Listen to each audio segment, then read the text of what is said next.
Good evening. Good evening बच्चों, चलिए जल्दी जल्दी ऑनलाइन आ जाइए। Good evening, good evening. Good evening बच्चों, चलिए जल्दी जल्दी सभी ऑनलाइन आ जाएंगे बच्चों। Good evening. गुड इवनिंग बच्चों, गुड इवनिंग। जल्दी जल्दी ऑनलाइन आ जाएंगे सभी।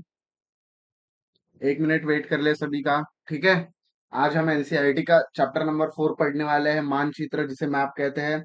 जो हम हमारे 1-2 हफ्ते से वही पढ़ रहे हैं हम फिलहाल मैप। ठीक है, वर्ल्ड ज्योग्राफी में आप सभी को पता होगा जो हमारे साथ स्टार्टिंग से जुड़े हुए हैं। ठीक है।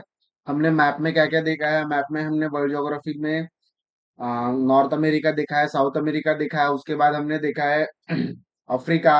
अब हमारा ओशिनिया चल रहा है, ओशिनिया में हमने ऑस्ट्रेलिया महाद्वीप चालू कर दिया है। बराबर है।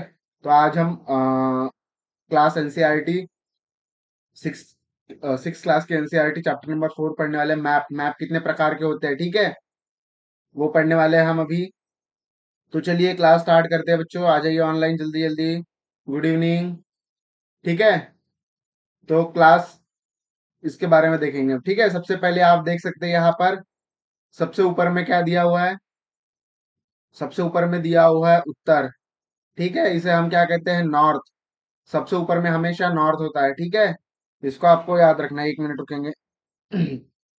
ठीक है। उसे नॉर्थ कहा जाता है, जो ऊपर की साइड होती है उसे नॉर्थ कहा जाता है। ठीक है।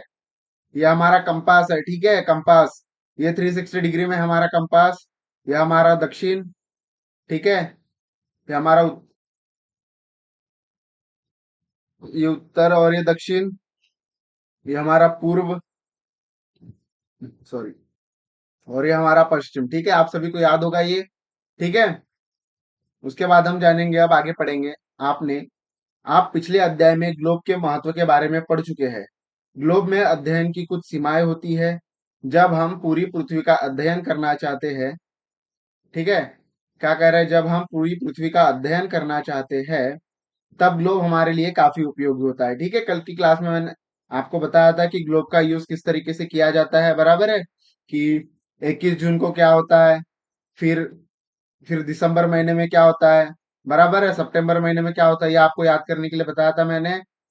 बराबर है, उत्तरी गोलार्ध दक्षिणी गोलार्ध के बारे में तो आपको वो पढ़ लेना है। ठीक है। जब हम पृथ्वी को केवल एक भाग जैसे अपने देश, राज्यों, जिले, शहरों तथा गांव के बारे में अध्ययन करना चाहते हैं तो हमारे लिए उतना ही उपयोगी साबित नहीं होता है। बराबर है। जब आप ग्लोब जब आप सिर्फ अपने अपने तक ही सीमित करना चाहते हैं, ठीक है, जैसे आप अपने देश के बारे में जानना चाहते हैं, अपने राज्य के बारे में जानना चाहते हैं, अपने जिलों के बारे में, अपने शहरों के बारे में, अपने गांव के बारे में अध्ययन करना चाहते हैं तो ग्लोब हमारे लिए उतना महत्वपूर्ण नहीं हो जाता। ठीक है। तो ऐसे स्थिति में मानचित्र का उपयोग करते हैं। मानचित्र मीन्स हमारा मैप। बराबर है। ऐसी स्थिति में हम क्या करते हैं, अपने मैप का उपयोग करते हैं। मानचित्र पृथ्वी की सतह या इसके एक भाग का पैमाने के माध्यम से चपटी सतह पर खींचा गया चित्र है। बराबर है। मैप क्या होता है, इस तरीके से हमारा मैप होता है। बराबर है। इस तरीके से मैप में हमारे चित्र दिए गए होते हैं। बराबर है। इस तरीके से हमारा मैप दिया होता है, तो ये चपटी आकार में होता है। ठीक है, एक आ गया यहाँ पर। उसके बाद ये उतना इंपॉर्टेंस नहीं, ठीक है, बस इतना ही है। मानचित्र हमारी विभिन्न जरूरतों के लिए आवश्यक है। कुछ मानचित्र एक छोटे क्षेत्र को एवं कुछ तथ्यों को दर्शाता है। दूसरे मानचित्र में एक बड़ी किताब की तरह तथ्य हो सकते हैं। बराबर है। जैसे हमने अभी मैप देखा है, ठीक है, हम एटलस देखते हुए आ रहे हैं जब से हमने हमारी वर्ल्ड ज्योग्राफी स्टार्ट की है। बराबर है। हमने क्या किया है, वर्ल्ड ज्योग्राफी स्टार्ट की है, तो उसमें हम मैप देखते हुए आ रहे हैं। तो एक ऐसा क्षेत्र होता है, बराबर है, उसके बारे में बहुत सारी जानकारी दी होती है उसमें छोटे से चित्र में। बराबर है। हमने उसमें क्या क्या देखा है, हमने उसमें देखा है पर्वत देखे उस छोटे से मैप में, पर्वत देखे, पठार देखे। बराबर है। उसके बाद क्या देखे हमने छोटे से मैप में, नदियां देखी। बराबर है, झील देखे। बराबर है, मरुस्थल देखे हमने, मरुस्थल देखे हैं। बराबर है, हमने पवने देखे हैं, पवनों की दिशा देखी है। ये सब हमने किया है मैप में। आगे पढ़ेंगे। तब एक एटलस बन जाता है। जब बहुत से मानचित्रों को एक साथ रख दिया जाता है तब एटलस बन जाता है। बराबर है। आपके पास जो भी एटलस होगा, जो मैप होगा, बराबर है, मैप की एक बुक है आप सभी के पास, उसमें बहुत सारे मानचित्र दिए गए हैं। बराबर है। तो वो क्या हो जाता है, एक एटलस कहते हैं उसे। ठीक है, group of map is called Atlas. Okay, यानी एटलस का समूह हो जाता है। ठीक है, इतना याद रखना है आपको बस। उसमें क्या होता है, सबसे ज्यादा जानकारी प्राप्त होती है मानचित्र विभिन्न प्रकार के होते हैं, जिनमें से कुछ नीचे वर्णित दिए गए। अब हम किस तरीके के मैप होते हैं, किस तरीके के मैप होते हैं उस बारे में जानने वाले हैं, ठीक है। अभी तक हमने पॉलिटिकल और फिजिकल मैप देखा है, ठीक है। इसमें और क्या तरीके के मैप है यहाँ भी दिया गया है, आप देख सकते हैं, भौतिक मानचित्र और राजनीतिक मानचित्र। उसी को क्या कहते हैं, हम जो भौतिक मानचित्र कह रहे हैं उसी को क्या कहते हैं, हमारा भौतिक मानचित्र को ही कहते हैं फिजिकल मैप या फिजिकल मानचित्र, ठीक है। फिजिकल मैप, इसमें जब हम वर्ल्ड ज्योग्राफी स्टार्ट की, हमने फिजिकल मैप में क्या देखा है, हमने जैसे पर्वत देखे, बराबर है, पठार देखे, मैदान देखे, नदियां देखी, महासागर देखे, बराबर है। ये यहाँ पे दिया है। इन सभी चीजों को जो दर्शाने वाले मानचित्र उनको क्या कहते हैं, भौतिक या उच्चावच मानचित्र। उच्चावच क्यों कहा जाता है, क्योंकि हमारे पर्वत क्या होते हैं, पर्वत पठार उच्चावच होते हैं, बराबर है। गर्त, पर्वत, पठार, नदियां इस तरीके से होती है। ये हमारा क्या हो गया, ये हमारा पर्वत हो गया, ये हमारा पठार, बराबर है, ये हमारा गर्त, बराबर है, यह हमारी घाटी, बराबर है, यह हमारी ढलान। इस तरीके के मैप को क्या कहा जाता है, भौतिक मानचित्र, बराबर है। इससे तो आप पूरे फैमिलियर हो चुके हो, क्योंकि हम स्टार्टिंग से इन्हीं चीजों के बारे में देख रहे हैं। इसमें भी वही बताया, ठीक है। भौतिक मानचित्र किसे कहा जाता है, पृथ्वी की प्राकृतिक आकृतियां जैसे पर्वत, पठार, नदियां, महासागर इत्यादि को दर्शाने वाले मानचित्र को भौतिक या उच्चावच मानचित्र कहा जाता है, ठीक है। अब हम राजनीतिक मानचित्र के बारे में देखेंगे, इसे क्या कहा जाता है, पॉलिटिकल मानचित्र, ठीक है। पॉलिटिकल पॉलिटिकल मैप, बराबर है। इसमें भी आपको मैंने अवगत करा दिया था, जैसे हम ऑस्ट्रेलिया का और अफ्रीका का मैप देखा था हमने, बराबर है। अफ्रीका का भी मैप देखा हमने, उसके बाद नॉर्थ अमेरिका का भी देखा हमने, ठीक है। नॉर्थ और साउथ अमेरिका का दोनों को देखा आपने। यहाँ पे हमने क्या बताया था, यूएसए, कनाडा, मैक्सिको, बराबर है। इस तरीके के जिन राज्यों की सीमा, जिन जिन मैप में सीमाएं होती है, ठीक है, यहाँ पढ़ेंगे हम राज्य, नगर, शहरों तथा गांवों और विश्व के विभिन्न देश एवं राज्य तथा उनकी सीमाओं को दर्शाने वाले मानचित्र को राजनीतिक मानचित्र कहते हैं, बराबर है।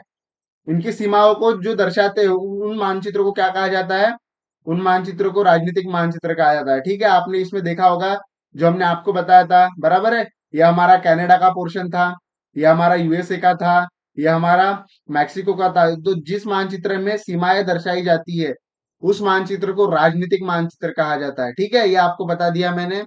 अब आगे बढ़ेंगे हम, थीमेटिक मानचित्र, ठीक है। ये थीमेटिक मानचित्र क्या होता है उसके बारे में हम जानेंगे, क्योंकि हम इस पे पहुंचने वाले हैं अभी। जो हमारी क्लास है उस पे हम आने के हैं, तो आपको पता नहीं होगा कि थीमेटिक मानचित्र क्या होता है, तो उसके बारे में हम अभी जानेंगे। देखिए क्या कहा गया है, कुछ विशेष मान कुछ मानचित्र विशेष जानकारियां प्रदान करते हैं, ठीक है। वो विशेष जानकारी क्या होती है, जैसे सड़क मानचित्र होता है, बराबर है, कि जैसे हाईवे के बारे में दिया होता है सड़क मानचित्र में, ठीक है।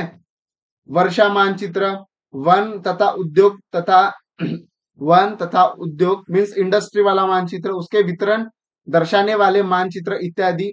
इस प्रकार के मानचित्र को थीमेटिक मानचित्र कहा जाता है। मीन्स क्या होता है, अगर एक मैप है हमारा, ठीक है, ये हमारा मानचित्र है, ठीक है, जैसे मानचित्र है, तो अगर ये हमारा मैप है, ठीक है, मैं दिखा रहा हूं आप सभी को। आप इस मानचित्र को देखेंगे, एक, ठीक है, अगर आप इस मानचित्र को देखेंगे आप, तो अगर यहाँ से कश्मीर से इस तरीके से कन्याकुमारी तक हाईवे आया है, फिर यहाँ तक हाईवे गया है, बराबर है। अगर इस तरीके का मानचित्र दिया होता है तो ये क्या होता है, थेमेटिक या थीमेटिक, ठीक है। थीमेटिक मानचित्र इसे कहा जाता है। ये क्या है, तो दूरी, दिशा और प्रतीक, ये इसके तीन घटक होते हैं, बराबर है। अगर यहाँ से यहाँ तक की दूरी हुई दी होती है, यहाँ से यहाँ तक की दूरी हुई दी होती है। अगर वर्षा का मानचित्र होता है, इस क्षेत्र में कितनी वर्षा होगी, इस क्षेत्र में कितनी वर्षा होगी, इस क्षेत्र में हमारा ईस्टर्न घाट है तो यहाँ कितनी वर्षा होगी, ये दिखाया जाता है, ठीक है। सॉरी, यहाँ वेस्टर्न घाट है, यहाँ ईस्टर्न घाट है, ठीक है, यहाँ ईस्टर्न घाट है तो यहाँ कितनी वर्षा होगी उस बारे में दिखाया जाता है मैप में, ठीक है। इस तरीके के मानचित्र होते हैं। अब इसके तीन घटक है, दूरी, दिशा और प्रतीक। उसके बारे में जानेंगे कि दूरी के बारे में क्या दिया है एक्सप्लेनेशन, ठीक है। एक मिनट रुकेंगे हम,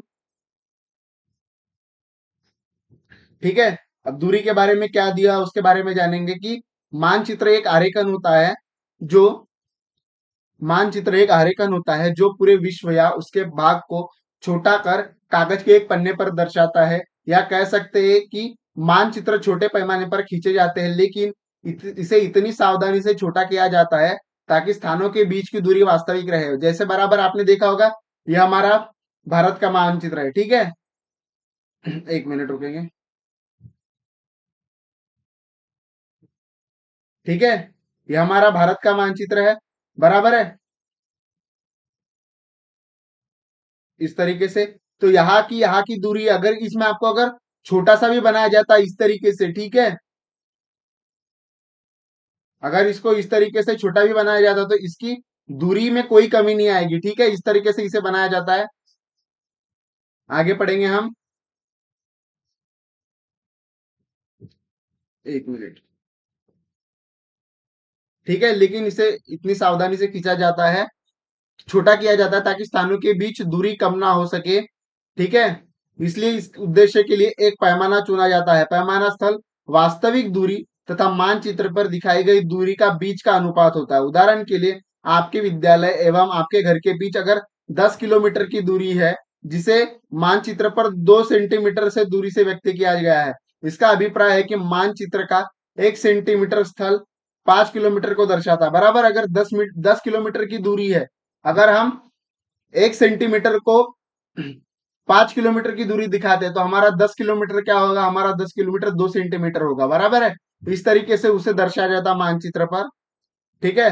आपके अभिप्राय, सॉरी, इस पैमाना का मानचित्र किसी के लिए भी महत्वपूर्ण होता है। अगर आपको इस पैमाने की जानकारी है तो मानचित्र पर दिए गए किसी भी स्थानों के बीच दूरी का पता लगा सकते हैं। जब भाग जैसे बड़े क्षेत्रफल वाले भागों जैसे महाद्वीप या देशों को कागज पर दिखाना होता है, तब हम लोग छोटे पैमाने का उपयोग करते हैं। उदाहरण के लिए मानचित्र 5 सेंटीमीटर इजिकल्स टू 500 किलोमीटर को दर्शाया जाता है। इस छोटे पैमाने वाले क्षेत्र को मानचित्र कहा जाता है, बराबर। देखेंगे अभी इस क्षेत्र को, देखो आप, मैं एक मानचित्र बना रहा हूं, ठीक है। अगर एक मानचित्र बना रहा हूं, ठीक है, आप इसको देखेंगे। अगर हमें यहां से यहां तक इसकी दूरी निकालनी है, ठीक है, अगर ये 100 किलोमीटर है, ठीक है, तो मानचित्र पर इसे अगर 1 centimetre is equal to 10 kilometre दिया गया है, तो हमारा 10 सेंटीमीटर मैप पे दिया होगा, तो क्या होगा, हमारा ये 100 किलोमीटर होगा, ठीक है। इस तरीके से इसको दर्शाया जाता है, ठीक है। ये इतना इंपॉर्टेंट नहीं है, बस आपको समझना है कि मैप किस तरीके के होते हैं, ठीक है। जब एक छोटे क्षेत्रफल वाले भाग जैसे आपका आपके गांव या शहर को कागज पर दिखाना होता है, तब हम बड़े पैमाने का उपयोग करते हैं। जैसे स्थल पर 500 मीटर दूरी को मानचित्र पर 5 सेंटीमीटर से दर्शाया गया है, ठीक है, ये इतना ही है, उतना कुछ इंपॉर्टेंट नहीं है।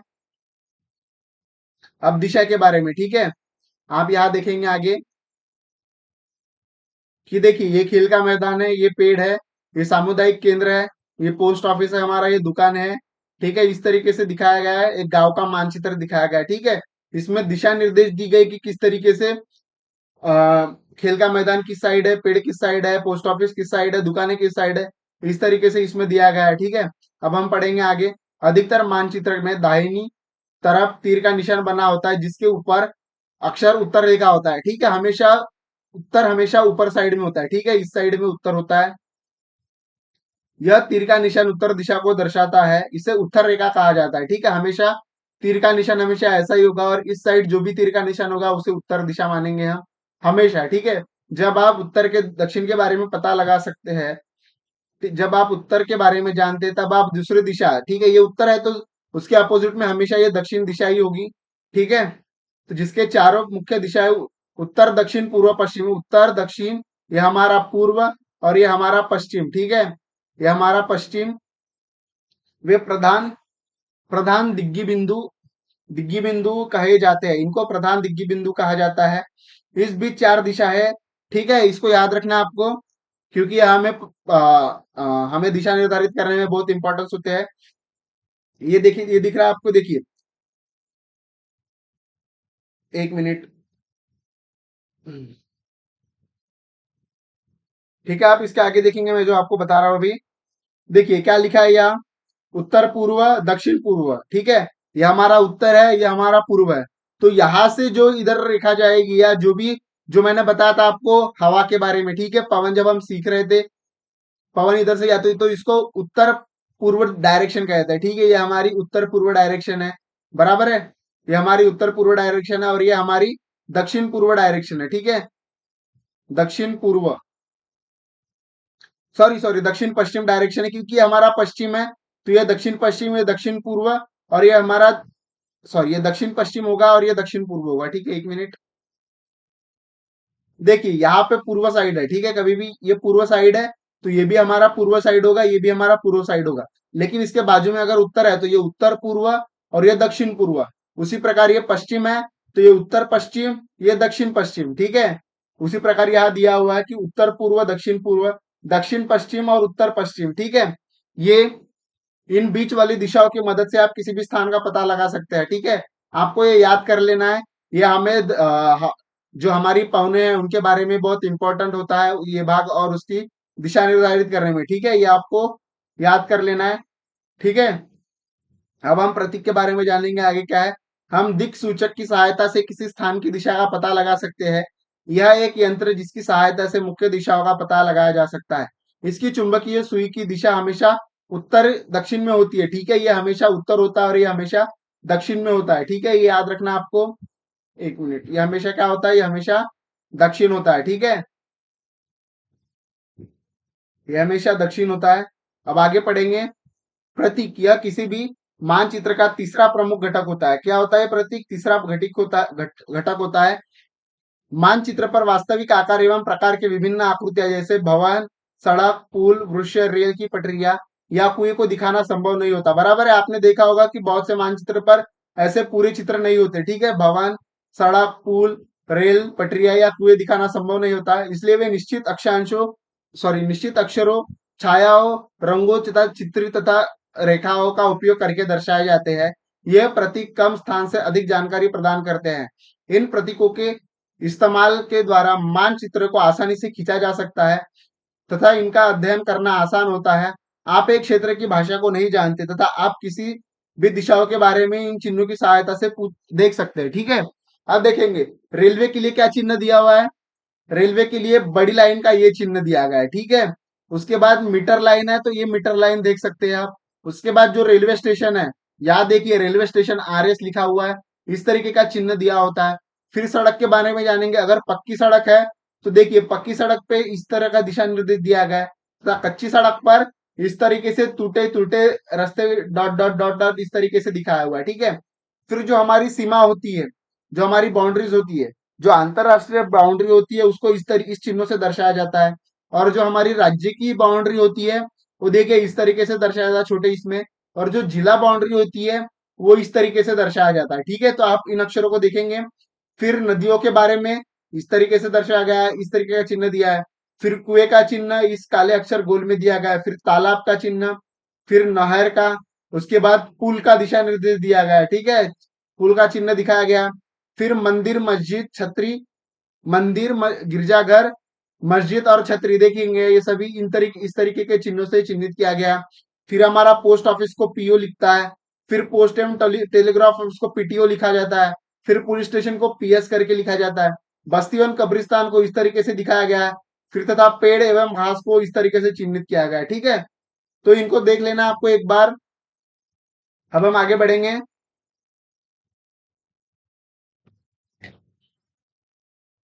अब हम आगे बढ़ेंगे किस तरीके से इसे दिखाया गया है। ठीक है,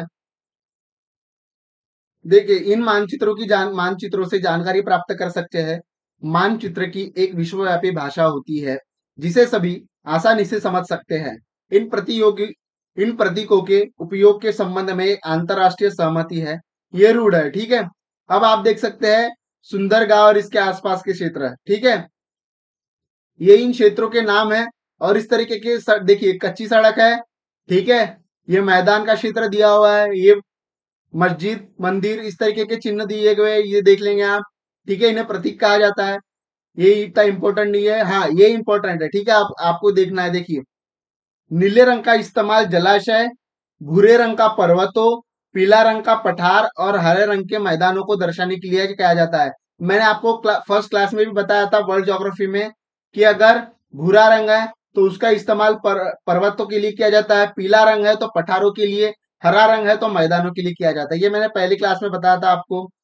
फिर रेखा चित्र एक आरेखन है जो पैमाने पर आधारित न होकर याददाश्त और स्थानीय प्रक्षेपण पर आधारित होता है। कभी कभी किसी क्षेत्र एक कच्चे आरेखन की आवश्यकता वे एक स्थान से दूसरे स्थान के सापेक्ष दिखने के लिए होते हैं। मान लीजिए कि आप अपने मित्र के घर जाना चाहते हैं, ये इतना इंपॉर्टेंट नहीं है, ठीक है। अब खाका, खाका क्या दिया हुआ है? एक छोटे क्षेत्र का बड़े पैमाने पर खींचा गया रेखा चित्र खाका कहा जाता है। एक बड़े पैमाने वाले मानचित्र से हम बहुत सी जानकारियां प्राप्त होती है, लेकिन कुछ ऐसी चीजें होती है जिन्हें हम कभी कभी जानना चाहते हैं, जिन्हें किसी कमरे की लंबाई, इस तरीके की कमरे की चौड़ाई, ठीक है, जिससे मानचित्र में नहीं दिखाया जा सकता। उस समय हम बड़े लोग इस उस समय हम लोग बड़े पैमाने वाला रेखा चित्र खींच सकते हैं, जिसे खाका कहा जा सकता है। ठीक है, खाका इस तरीके का होता है, उस तरीके की इसमें आप मैप बना सकते हो। इतना इंपॉर्टेंट नहीं है, ठीक है बच्चों। तो हमारा आज का चौथा चैप्टर खत्म हो चुका है। यहाँ पर एनसीईआरटी क्लास 6 का कल हम देखने वाले हैं पृथ्वी के प्रमुख परिमंडल। ठीक है, पृथ्वी के प्रमुख परिमंडल, आप एक बार इसको देख के आइएगा, आपको समझ में आएगा कि ये क्या होता है। ठीक है, उसके बाद हम, ये थोड़ा इंपॉर्टेंट चैप्टर है तो आपको देख के आना है कल ये एक बार, कि आपको जब मैं पढ़ाऊं, ठीक है, भूमंडल के बारे में दिया गया है इसमें, ये आपको मैप मैंने बता दिया है वर्ल्ड मैप का, कल हम अच्छी से देखेंगे इसको। ठीक है, तो आपको एक बार देख के आना है इसे। ठीक है, सॉरी, माफ कीजिएगा, एक मिनट। ठीक है, हाँ, ये इंपॉर्टेंट है जो हमने अभी तक देखा है। ठीक है, उत्तर अमेरिका, दक्षिण अमेरिका, ये इंपॉर्टेंट चैप्टर है। इसमें से मैं आपको कल बताऊंगा कि आपको कौन कौन सी नोट्स निकालनी है, कौन कौन सी नोट्स अपने बुक्स में लिखनी है। ठीक है, ये इंपॉर्टेंट चैप्टर है, उसी वजह से मैं बोल रहा हूँ कि आपको कल ये चैप्टर पढ़ के आना है। ठीक है, जीव मंडल के बारे में दिखाया गया है। ठीक है, तो ये कल आपको पढ़ के आना है एक बार, पॉसिबल हो तो। ठीक है, वरना हम तो आपको बता ही देंगे। ठीक है, कल आप अपने पास अगर बुक होगी तो कल लेके बैठिएगा, इसमें से कुछ इंपॉर्टेंट फैक्टर निकाल के दूंगा मैं आपको, जो प्रीलिम्स के लिए इंपॉर्टेंट है। ठीक है, तो आज की क्लास हम यहीं पे समाप्त करते हैं। जय हिंद, जय भारत।